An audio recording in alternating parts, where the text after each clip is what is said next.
Malam itu, jalan tol terasa sangat sepi. Udara dingin membuat jendela truk milik Rudi berembun tipis. Ia melirik jam di dashboard. Pukul 1:47. Masih ada 2 jam lagi sebelum ia sampai ke tujuan. Lampu jalan di sisi kanan kiri mulai jarang terlihat. Kabut perlahan turun, menelan cahaya dari lampu depan. Rudi menyalakan radio, mencoba mengusir kantuk. Namun yang terdengar hanya suara gemerisik pelan. Ia menghela napas panjang. Sudah terbiasa melintasi tol malam hari, tapi malam ini terasa berbeda. Entah kenapa, bulu kuduknya berdiri tanpa alasan. Seolah ada yang memperhatikannya dari balik gelap. Dari spion kanan, sesuatu melintas cepat. Rudi sempat menoleh, tapi jalan di belakang kosong. Tak ada kendaraan lain. Ia menggeleng pelan, mencoba berpikir positif. Beberapa menit kemudian, radio kembali berisik. Suara gemerisik makin keras, lalu muncul suara samar seperti seseorang berbisik. "Turunin aku." Di kilometer 97. Rudi langsung mematikan radio. Jantungnya berdetak cepat. Ia menatap kaca depan tanpa berkedip. Suara itu jelas. Terlalu jelas untuk sekadar gangguan sinyal. Namun ia mencoba menenangkan diri. Halusinasi. "Aku kurang tidur," gumamnya. Tangannya menggenggam setir lebih kuat. Jalan di depan makin gelap. Hanya ada sorot lampu truknya menembus kabut. Tiba-tiba, kaca spion berembun. Rudi mengusapnya dengan punggung tangan. Namun saat pandangannya kembali fokus, ia melihat sesuatu. Bayangan putih duduk di bangku belakang. Rambutnya panjang, basah, dan menutupi wajah. Tubuhnya kaku, seperti boneka yang ditinggalkan. Rudi membeku. Matanya perlahan bergerak ke depan lagi. Ia tidak berani menoleh. Hanya bisa mendengar napasnya sendiri yang berat dan patah-patah. Udara di kabin berubah dingin. Jarum suhu di dashboard bahkan turun beberapa derajat. Truk terus melaju. Di kaca spion, bayangan itu masih terlihat. Hening. Tak bergerak. Namun tiba-tiba, terdengar suara pelan di telinganya. "Jangan lihat ke belakang." Rudi menahan napas. Tangannya gemetar. Ia tahu, malam ini, ia tidak sendirian di jalan tol itu. Rudi menekan pedal gas sedikit lebih dalam. Matanya terus menatap jalan lurus di depan. Bayangan putih di spion masih belum hilang sepenuhnya dari pikirannya. Jantungnya berdetak cepat, tangan kirinya dingin dan berkeringat. Beberapa kilometer lagi, ada rest area kecil. Ia memutuskan berhenti di sana untuk menenangkan diri. Tapi jalanan terasa tidak berujung. Lampu petunjuk yang biasanya terang, malam itu seperti redup dan berdebu. Rudi sempat berpikir untuk menelpon temannya, tapi sinyal ponselnya hilang. Layar hanya menampilkan tulisan, "Tidak ada layanan." Ia menggigit bibir, mencoba fokus agar tidak panik. Akhirnya, papan rest area terlihat samar di depan. Rudi menurunkan kecepatan. Truk tua itu berhenti di pinggir area yang sepi. Semua kios tutup, tidak ada satupun kendaraan lain. Lampu taman menyala setengah, dan angin malam bertiup pelan membawa bau lembab. Ia mematikan mesin. Kabin mendadak senyap, hanya suara jangkrik terdengar dari kejauhan. Rudi menarik napas panjang. "Cuma halusinasi," gumamnya pelan. "Aku cuma kurang tidur." Namun saat ia melihat kaca spion tengah, napasnya terhenti. Kursi belakang kosong, tapi embun di kaca membentuk bekas tangan. Seolah seseorang baru saja duduk di sana dan meninggalkan jejaknya. Rudi cepat-cepat keluar dari truk, menutup pintu dengan keras. Udara di luar lebih dingin. Ia berjalan ke arah toilet umum di ujung rest area. Lampu di sana berkedip lemah, membuat bayangan di dinding bergoyang. Ketika Rudi membuka keran, airnya berwarna keruh dan berbau besi. Ia menatap cermin di depannya. Wajahnya pucat, matanya merah karena kurang tidur. Tapi ada sesuatu yang aneh di pantulan kaca. Di belakangnya, terlihat sosok perempuan berdiri di pintu masuk. Rudi berbalik cepat, tapi pintu itu kosong. Tak ada siapa-siapa. Ketika ia menatap kembali ke cermin, sosok itu sudah lebih dekat. Kali ini, Rudi bisa melihat jelas. Wajahnya penuh luka, matanya hitam, dan rambutnya basah menetes ke lantai. "Turunin aku di kilometer 97," suara itu muncul lagi. Tapi sekarang terdengar jelas di telinganya. Rudy mundur pelan, tubuhnya gemetar. Lampu toilet padam seketika, menyisakan kegelapan total. Ia berlari keluar, menabrak pintu dan hampir terjatuh. Udara luar kini terasa berat, seperti kabut tebal menelan sekeliling. Ketika ia melihat ke arah truk, matanya membesar. Sosok putih itu duduk di kursi pengemudi, menghadap lurus ke depan. Rudy terpaku beberapa detik, lalu berlari sekencang mungkin ke arah kendaraan. Namun ketika ia membuka pintu, kursi itu kosong. Hanya radio yang menyala sendiri. Memutar suara gemerisik aneh seperti napas seseorang. Rudy menyalakan mesin dan segera tancap gas. Tanpa berpikir, ia kembali ke jalan tol. Namun dalam pantulan kaca spion, sesuatu tampak bergerak. Bayangan putih itu ikut duduk di kursi belakang lagi. Kali ini, ia tidak berkata apa-apa. Hanya tersenyum samar. Dengan darah menetes dari bibirnya. Rudy terus memacu truknya, jalan di depannya kosong. Angin malam membawa bau tanah basah. Bercampur dengan aroma besi dari kabin yang panas. Ia menatap spion tengah, memastikan kursi belakang masih kosong. Namun setiap kali matanya berkedip, ia merasa seperti ada sesuatu yang berubah. Bayangan hitam kadang muncul di ujung pandangan. Tapi segera hilang saat ia fokus. Radio masih menyala, memutar suara statis pelan. Sesekali terdengar suara samar seperti napas panjang. Rudy menggigit bibir. Berusaha menenangkan diri, jangan panik. Tinggal dikit lagi keluar tol, bisiknya. Tapi ketika matanya menatap papan petunjuk di sisi kiri, jantungnya seolah berhenti berdetak. Tulisan di papan itu jelas KM 97 rest area 200 meter padahal. Ia baru saja meninggalkan rest area itu tidak sampai 10 menit lalu.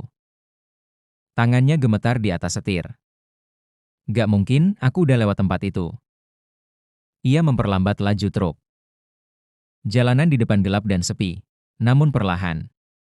Lampu-lampu rest area kembali terlihat di kejauhan. Tampak sama persis seperti sebelumnya. Rudy menelan ludah. Ia berhenti di tempat yang sama. Pohon-pohon di tepi jalan berdiri diam. Tapi angin tak terasa bergerak. Kios kecil di sisi kiri tampak remang. Dan toilet di ujung sana berkedip lemah, dengan tangan bergetar. Ia membuka pintu truk dan turun, langkahnya berat. Setiap langkah terdengar jelas di antara sunyi malam, kalau ini mimpi. Tolong bangunin aku, gumamnya. Begitu sampai di depan toilet, ia melihat sesuatu yang membuat darahnya beku. Di lantai, ada bekas lumpur berbentuk telapak kaki. Kecil, dan seolah baru saja dilewati seseorang. Bekas itu menuju ke dalam ruangan, Rudy menahan napas. Tapi rasa penasaran membuatnya melangkah. Saat membuka pintu, aroma busuk langsung menyergap. Lampu di langit-langit berkelap-kelip, dan dari cermin, ia melihat pantulan dirinya sendiri. Tapi pantulan itu tersenyum. Wajahnya di cermin menatap balik dengan mata hitam pekat. Tangan Rudy bergerak sendiri, menyentuh kaca, dingin. Dan licin dari balik pantulan. Tangan lain menyentuh balik dari dalam cermin, Rudy menjerit dan mundur. Tiba-tiba pintu tertutup keras di belakangnya. Toilet itu gelap total, suara langkah kaki terdengar pelan. Mendekat dari arah belakang. Ia memukul-mukul pintu, mencoba keluar. Tapi gagang pintu tak bisa dibuka.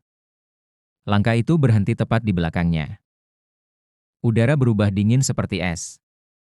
Kemudian terdengar bisikan halus. Tepat di telinganya, turunin aku. Di kilometer 97. Suara itu disusul embusan napas dingin di lehernya. Rudy berbalik secepatnya, tapi tidak ada siapa-siapa. Ia menendang pintu dan berlari keluar. Tanpa menoleh, ia masuk ke truk dan menyalakan mesin. Ban truk berdecit, meninggalkan rest area itu dalam kecepatan tinggi. Namun dalam spion, ia sempat melihat sesuatu. Toilet yang tadi gelap, kini menyala terang. Dan di depan pintunya, sosok perempuan itu berdiri diam. Menatap truk yang menjauh. Senyumnya perlahan melebar. Seolah menunggu seseorang kembali. Rudy menancap gas, mesinnya bergetar aneh, seolah menolak untuk menambah kecepatan. Jarum kilometer menunjukkan angka yang tak bergerak. Seharusnya ia sudah menempuh lebih dari 1 kilometer. Tapi papan di pinggir jalan berkata lain. KM 97. Tulisan itu muncul lagi. Hatinya seolah diremas. Tidak mungkin. Barusan aku sudah keluar dari sana. Ia menepuk-nepuk setir keras, mencoba menenangkan diri. Angin dari jendela terasa dingin dan lembab, seperti embusan napas seseorang. Dari spion, lampu belakang truk menyorot jalan kosong. Tapi kali ini, ada sesuatu di tengahnya. Sosok perempuan itu. Berdiri di garis putih, tanpa gerak. Rambut panjangnya menutupi wajah, bajunya lusuh dan basah. Rudy memalingkan pandangan, menekan gas sekencang-kencangnya. Namun ketika menatap ke depan lagi, perempuan itu sudah berdiri di tengah jalan. Brak! Rudy membanting setir, truk oleng dan hampir terguling. Ban depan menghantam pembatas jalan, membuat tubuhnya terlempar ke arah kaca depan. Semuanya hening. Lampu truk berkedip lemah. Ia menatap sekeliling, tapi jalanan terlihat sama. Tak ada bekas tabrakan, tak ada tubuh yang tertabrak. Bahkan truknya pun masih utuh. Di dashboard, ponselnya menyala sendiri. Layar menampilkan peta GPS. Garis biru rute yang ia tempuh berputar dalam satu lingkaran kecil. Titiknya tidak pernah keluar dari KM 97. Ini gila, gumamnya pelan. Ia mencoba menelepon rekannya di pos logistik, tapi sinyal hilang total. Hanya terdengar suara mendesis seperti nafas di balik speaker. Lalu suara itu berbisik lirih. Masih muter kan? Rudy langsung melempar ponselnya ke jok. Suara napas itu tidak hilang, malah terdengar makin dekat. Dari kursi penumpang sebelah, sesuatu bergerak pelan. Kursi itu mulai berderit. Bayangan samar terlihat duduk di sana.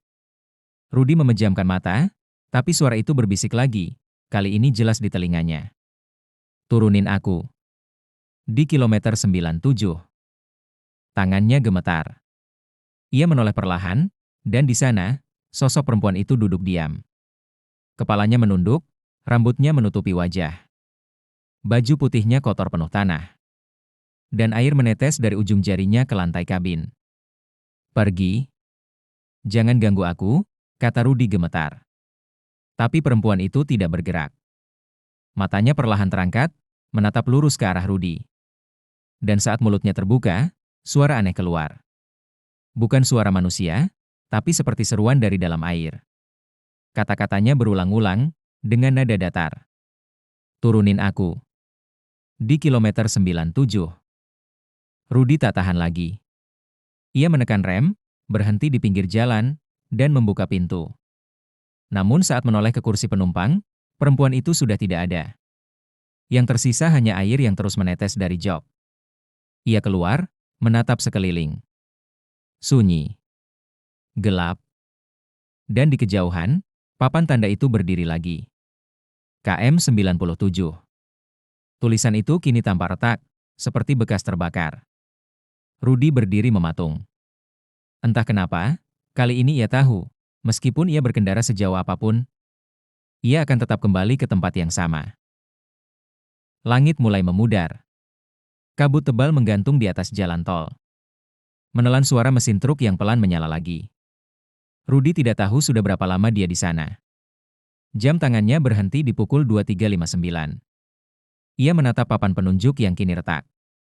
Tulisan KM 97 tampak seperti goresan di nisan. Setiap hurufnya seolah bergetar di antara kabut. Ia menarik napas dalam, mencoba berpikir jernih. Ia menyalakan radio, berharap ada siaran apapun. Tapi yang terdengar hanya dengungan rendah, seperti bisikan jauh di bawah tanah. Tiba-tiba, suara perempuan. Terdengar samar di antara statis. Aku belum sampai. Rudy langsung mematikan radio. Tangannya gemetar, tapi ia tak berani buang alat itu. Siapa tahu. Itu satu-satunya tanda masih ada dunia di luar sana. Ia menyalakan mesin, truk bergetar pelan. Jalanan tetap sama. Kabut membuat jarak pandang hanya beberapa meter ke depan. Namun kali ini, di sisi kanan jalan, terlihat mobil sedan tua terparkir miring di bahu jalan.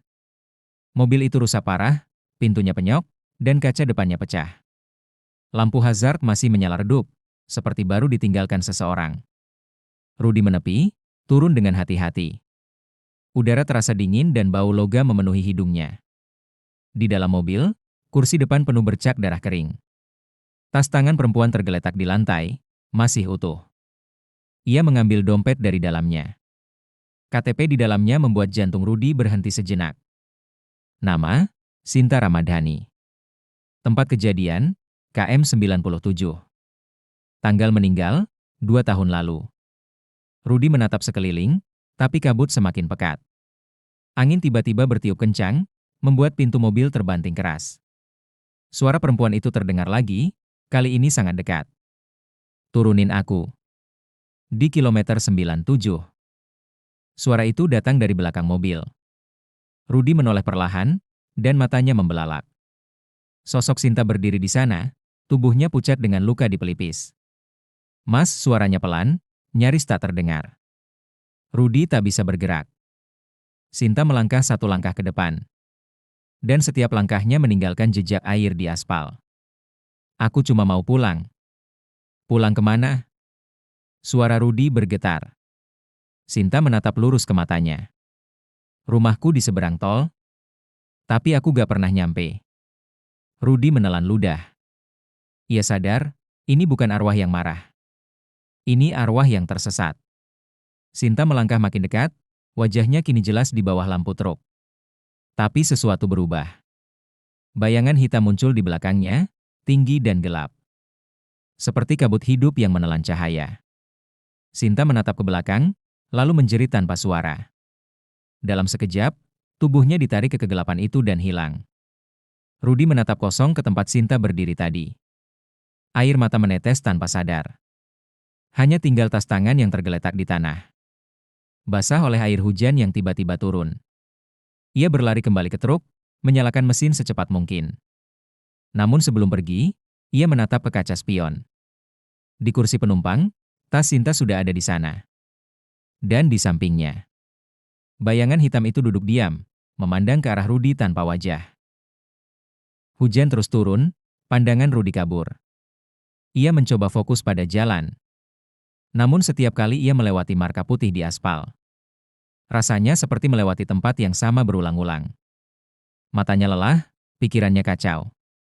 Tas Sinta masih tergeletak di kursi penumpang, basah dan berat. Rudy tahu seharusnya dia membuangnya, tapi entah kenapa. Setiap kali ia ingin membukanya. Suara samar seperti tangisan terdengar di telinganya. Seolah waktu berhenti bersamaan dengan langkah pertama Sinta di jalan itu. Lalu, di depan, lampu jalan menyorot sesuatu. Sebuah papan kayu besar berdiri miring di tepi tol. Cat putihnya sudah mengelupas. Tapi di tengahnya ada tulisan yang masih bisa terbaca meski samar. Hati-hati. KM 97 titik putus. Rudy turun, menatap papan itu dari dekat. Bagian bawahnya tertutup lumpur. Tapi ia bisa melihat bekas tulisan lama di balik cat baru. Bulu kuduk Rudy berdiri. Ia menoleh ke arah jalan.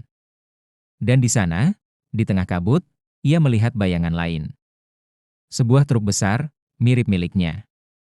Terparkir di seberang jalan dengan posisi yang sama. Lampunya menyala redup. Kabin kosong. Tapi ketika ia mendekat, ia melihat sesuatu yang membuat darahnya dingin. Plat nomor truk itu sama persis dengan miliknya. Gak mungkin. Suaranya gemetar. Ia mendekat perlahan, menyentuh pintu truk itu. Dingin seperti es. Dan di jendela sebelah kiri, seseorang telah menulis sesuatu dari dalam kaca dengan jari. Tulisan itu kabur, tapi jelas terbaca. Jangan percaya pada jalan keluar. Rudy mundur satu langkah. Sunyi total, kecuali bunyi jantungnya sendiri yang berdetak cepat. Ia menoleh ke belakang, dan matanya membelalak. Truk miliknya sudah tidak ada. Satu-satunya truk yang tersisa hanyalah yang di depannya yang sama persis. Dan di kursi pengemudi, kini terlihat seseorang duduk diam. Orang itu memakai jaket yang sama seperti miliknya. Kepalanya tertunduk, tangan masih disetir. Rudy mendekat pelan, menatap ke dalam kaca depan. Wajah orang itu adalah dirinya sendiri. Tubuh Rudi kaku. Ia berlari mundur, tapi langkahnya terasa berat, seolah lantai menelan kakinya. Hujan berhenti tiba-tiba. Kabut menebal sampai semua cahaya lenyap. Dalam kegelapan itu, suara perempuan terdengar lagi. Jelas, dekat, dan dingin. "Mas, jangan ninggalin aku." Rudi menoleh, dan di belakangnya, Sinta berdiri lagi, tubuhnya menggigil. Tapi kali ini wajahnya berubah. Pucat. Matanya hitam penuh.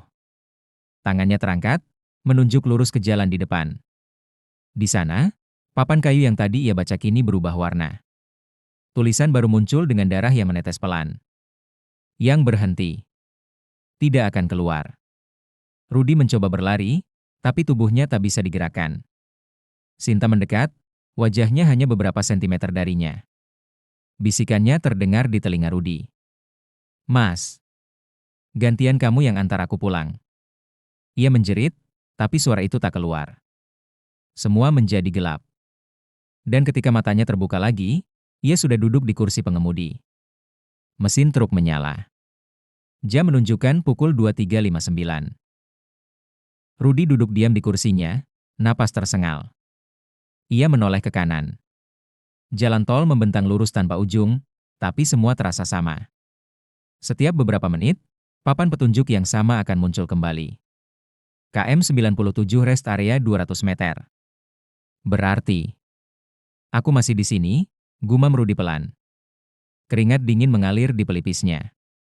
Ia menatap spion tengah, berharap jalan belakang berbeda. Tapi yang terlihat hanyalah bayangan gelap dengan kabut tebal yang bergerak pelan. Ia mematikan mesin, lalu turun. Setiap langkahnya di aspal terdengar seperti gema dari tempat yang jauh. Di seberang jalan, ia melihat sesuatu berkilau kecil. Sebuah kalung perak, tergeletak di atas genangan air. Ketika ia ambil, gantungannya berbentuk hati dengan inisial SR. Sinta Ramadhani. Rudi menggenggamnya erat, lalu menatap ke arah kabut. Dari sana, muncul cahaya redup. Bukan dari kendaraan, tapi seperti lentera yang melayang pelan mendekat. Semakin dekat, cahaya itu memperlihatkan sosok pria tua. Mengenakan rompi reflektif seperti petugas jalan. Wajahnya pucat, tapi matanya hidup. "Masih ada yang nyasar di sini rupanya," katanya pelan. Rudi terkejut. "Pak, ini jalan kemana, Pak?" "Saya muter terus. Dari tadi gak bisa keluar." Pria itu tersenyum samar. "Kalau kamu sudah lihat tanda itu, berarti kamu sudah di titik putus." Rudi menelan ludah. Titik putus? Tempat di mana hidup dan mati berhenti saling kenal, jawab pria itu lirih. Ia berjalan pelan ke arah papan petunjuk jalan. Semua yang berhenti di sini gak pernah benar-benar pergi. Rudi mendekat, tapi sebelum sempat bertanya, pria itu menatap lurus ke matanya. "Kamu bukan yang pertama. Banyak pengemudi sebelum kamu. Semua berhenti di tempat yang sama, semua lihat hal yang sama. Sampai akhirnya, jalan ini menelan mereka." Suara angin berhembus pelan. Lampu truk Rudi berkedip 2 kali, lalu mati. Rudi menoleh ke arahnya, tapi ketika ia kembali melihat pria tua itu, sosoknya sudah hilang. Yang tersisa hanyalah lentera tua yang masih menyala di tanah. Dan di bawahnya, tertulis sesuatu dengan cat merah kering. KM 97, pengulangan. Rudi terengah, langkahnya goyah. Ia berlari kembali ke truk, menyalakan mesin dengan panik. Ia menekan gas sekencangnya. Tapi pemandangan tak berubah. Papan KM 97 terus muncul, lagi dan lagi. Sampai akhirnya radio menyala sendiri. Memutar suara statis disusul suara yang familiar. "Mas, kalau udah nyampe, tolong antar aku pulang." Itu suara Sinta. Rudi menatap radio dengan wajah pucat. Ia tahu suara itu bukan dari luar, tapi dari dalam truk. Ia menatap ke kanan, dan sosok Sinta sudah duduk lagi di kursi penumpang. Ia hanya tersenyum pelan, seperti seseorang yang akhirnya bisa tenang. "Mas, aku udah siap." Suaranya lembut, berbeda dari sebelumnya. Rudi menatapnya, lalu perlahan mengangguk. Ia menekan gas lagi, Kali ini tanpa rasa takut. Dan untuk pertama kalinya, papan KM-97 tidak muncul lagi. Hanya suara mesin yang memudar jauh, meninggalkan jalan yang kembali sepi. Dan lentera tua yang padam satu-satu di bawah langit kelabu. Hujan kembali turun. Rudi masih mengemudi, menatap lurus ke depan. Wajahnya datar, tanpa emosi. Entah sudah berapa lama ia di jalan itu, tapi kali ini suasananya berbeda. Kabut mulai menipis. Dari kejauhan, ia melihat cahaya jingga samar, seperti lampu jalan di kota. Untuk pertama kalinya, Rudi merasa ia akan keluar dari jalan tol aneh itu. Namun, saat truknya mendekat, jalan bercabang dua. Kiri menuju arah gelap tanpa tanda apapun. Kanan menuju pos kecil dengan tulisan lusuh, pos pengawasan 97. Rudi memilih ke kanan. Ketika truk berhenti di depan pos, ia turun perlahan. Bangunan itu tampak seperti pernah terbakar. Cat dindingnya mengelupas, dan jendela depannya pecah separuh. Di dalam, terlihat sebuah meja dengan radio tua dan buku catatan besar yang tertutup debu. Rudi menyentuh sampul buku itu. Begitu dibuka, lembaran-lembarannya dipenuhi nama-nama sopir truk. Sebagian coret, sebagian buram karena noda air. Tapi di halaman terakhir, nama Sinta Ramadhani tertulis dengan tinta merah. Dan tepat di bawahnya Rudi Hartono. Ia terdiam. Tangan gemetarnya menyentuh tulisan itu. Tinta masih basah. Lalu, dari arah belakang, terdengar langkah pelan. Rudi berbalik cepat, tapi tidak ada siapapun di sana. Hanya suara hujan, dan radio yang tiba-tiba menyala sendiri. KM-97, laporan malam ketiga. Satu lagi kembali. Suara itu datar, seperti operator tua yang membaca laporan rutin. Rudi mendekat, menatap radio itu dengan bingung. Siapa yang kembali? Tanyanya pelan. Suara di radio berhenti. Lalu, dari pengeras suara kecil itu, muncul suara napas berat. Bukan suara mesin, tapi manusia. Rudi melangkah mundur perlahan. Ia tahu suara itu. Itu suaranya sendiri. Perlahan, muncul cahaya lentera. Cahaya itu makin terang, hingga sosok pria tua dengan rompi reflektif muncul lagi. Wajahnya kali ini lebih jelas. Di pipinya ada bekas luka panjang. Dan matanya memandangi Rudi dengan pandangan hampa. Aku dulu juga seperti kamu, katanya pelan. Nyasar, panik, lalu akhirnya berhenti di pos ini. Pria itu berjalan mendekat, menyerahkan lentera ke tangan Rudi. Sekarang, giliranmu. Rudi menatap lentera itu. Begitu cahaya menyentuh kulitnya, seluruh tubuhnya terasa hangat. Ia menatap pria tua itu, tapi wajahnya mulai memudar. Semua terasa ringan. Lalu Rudi sadar, bukan pria tua itu yang memudar, tapi dirinya sendiri. Ia menoleh ke arah truk. Tubuhnya masih duduk di kursi kemudi. Tangan di atas setir, mata terbuka menatap kosong. Jadi, ini akhirnya ya, bisik Rudi lirih. Suaranya bergema samar di dalam pos itu. Pria tua tadi menatapnya, lalu mengangguk pelan. Setiap yang mati di jalan ini akan menjaga yang tersesat berikutnya. Lentera di tangan Rudi menyala makin terang. Dari luar, kabut mulai bergerak seperti pusaran. Rudi melangkah ke depan, lalu menghilang bersama cahaya itu. Beberapa detik kemudian, pos kecil itu kembali sepi. Hanya buku catatan di meja yang terbuka pelan oleh angin. Di halaman terakhir, tinta merah menulis sendiri satu kalimat baru. Penjaga baru telah datang. Kabut mulai menipis. Di antara rintik hujan yang makin pelan, lentera yang ditinggalkan Rudi tetap menyala di pinggir jalan. Cahayanya bergetar pelan, seperti menunggu sesuatu. Tak lama, suara mesin truk terdengar lagi, berat, tapi teratur. Lampunya menembus kabut, perlahan mendekat ke arah pos kecil itu.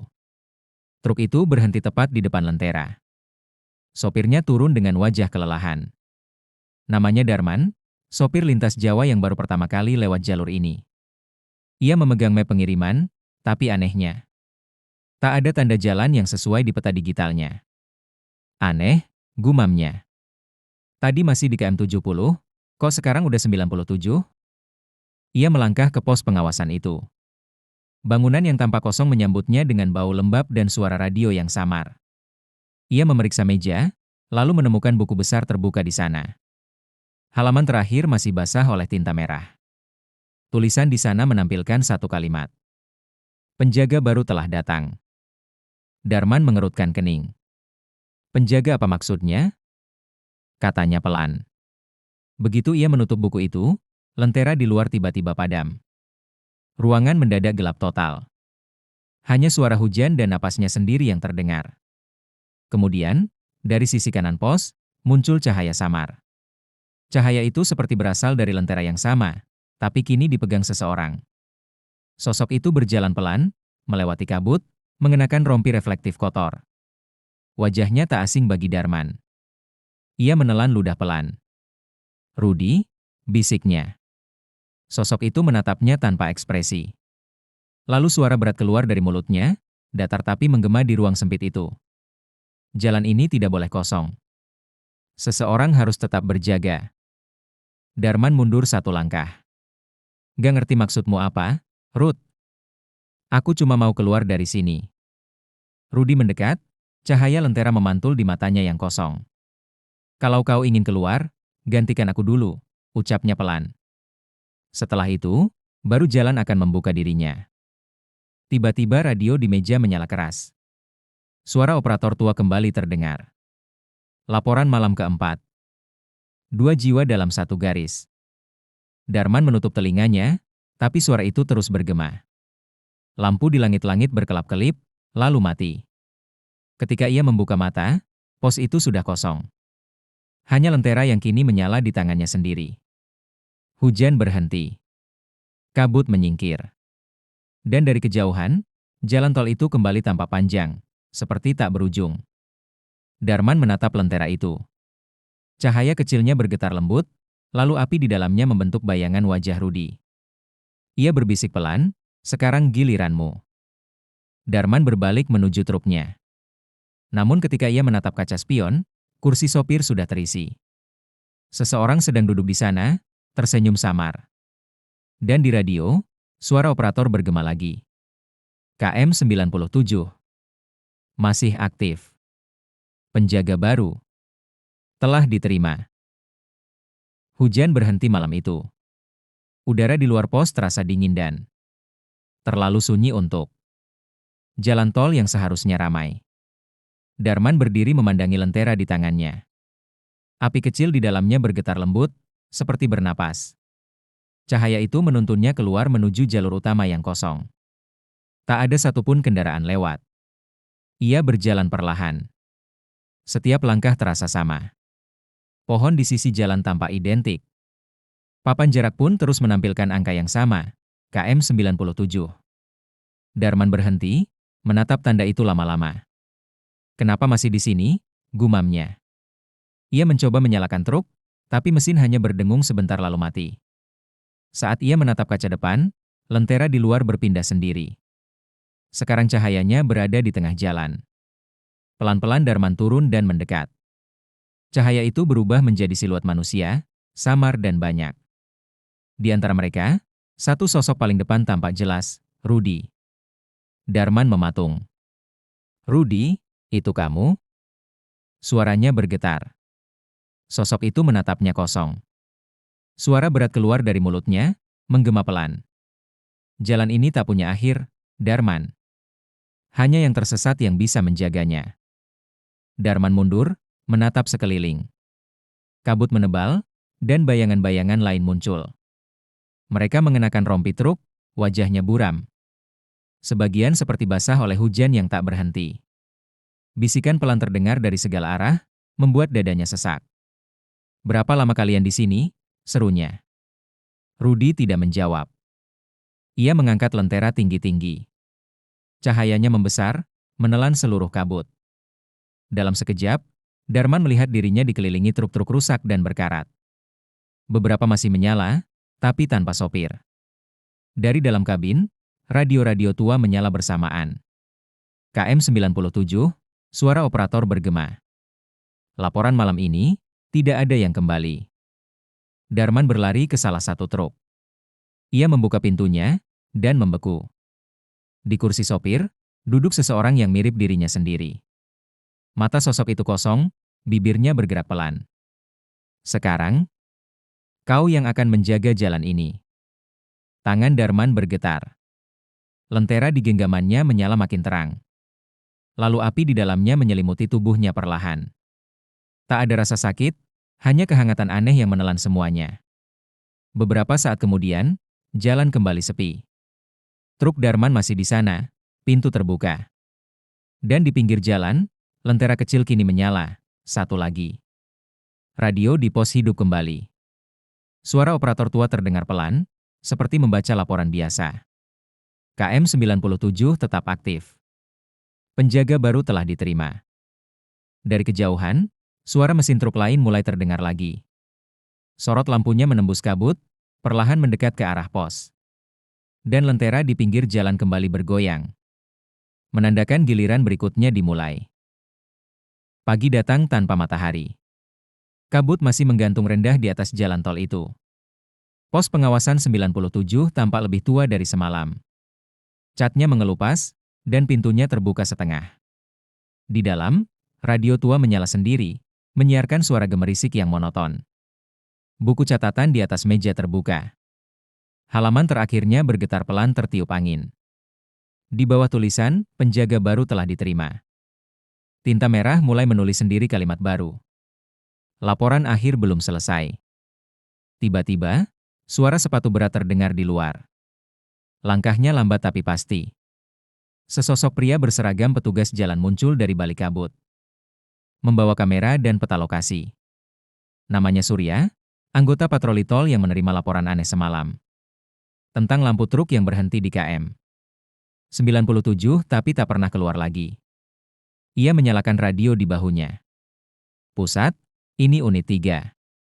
Saya sudah di lokasi, tapi tak ada siapapun di sini, katanya. Tak ada balasan, hanya dengung panjang. Surya menghela napas, lalu melangkah masuk ke pos. Begitu ia menyentuh meja, radio tua di dalam ruangan menyala pelan. Suara operator terdengar datar, seperti siaran dari masa lalu. KM 97. Laporan malam ini, penjaga telah berubah. Surya menoleh cepat, matanya mencari sumber suara. Siapa di sana? Katanya tegas. Namun tak ada siapapun. Yang ada hanya lentera kecil di sudut ruangan. Masih menyala dengan api biru pucat. Surya mendekat. Cahaya dari lentera itu memantulkan bayangan di dinding. Tapi bayangan itu bukan miliknya. Ia menelan ludah, menatap cermin kecil di meja, dan tubuhnya langsung kaku. Di dalam cermin, berdiri seseorang di belakangnya. Mengenakan jaket sopir dengan rompi reflektif kotor. Laporan malam keberapa sekarang? Tanya suara itu pelan. Surya berbalik cepat, tapi tak ada siapapun di sana. Radio kembali menyala. Laporan akhir. Satu lagi kembali. Buku catatan di meja terbuka sendiri, halamannya berputar cepat. Menampilkan ratusan nama yang sudah terhapus waktu. Tinta merah menulis satu nama baru di bawahnya. Surya Pratama. Cahaya lentera bergetar, lalu redup. Suara angin masuk dari jendela pecah. Membawa bisikan pelan yang terdengar seperti doa. Tak ada yang pulang dari KM 97. Hanya berganti giliran. Beberapa jam kemudian, pusat kontrol jalan tol menerima laporan baru. Sebuah truk besar terparkir di pinggir jalur KM 97. Mesinnya mati, tapi lampu depan masih menyala. Petugas yang dikirim menemukan pintu pos terbuka, namun tak ada orang di sana. Hanya radio yang terus berputar, mengulang kalimat sama dengan suara serak. KM 97 tetap aktif. Penjaga berganti. Laporan akhir selesai. Di luar, lentera kecil menyala kembali. Cahayanya bergetar pelan, seolah menunggu langkah baru datang. Dan di kejauhan, suara mesin truk kembali terdengar. Pelan, lalu menghilang bersama kabut.